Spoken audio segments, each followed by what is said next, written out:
9. Jamaica may spark a comeback here.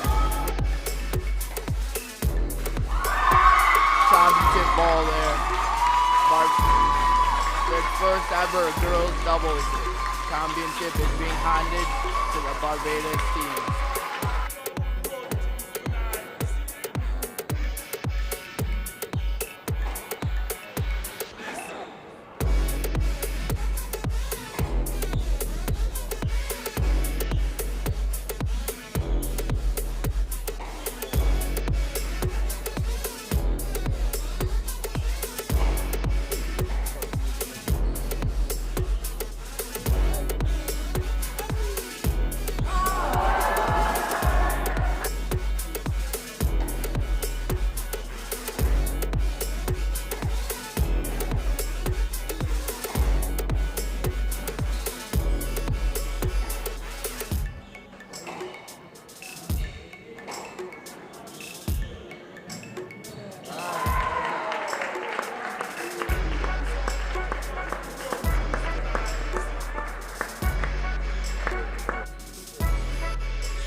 Better rallies we've seen thus far.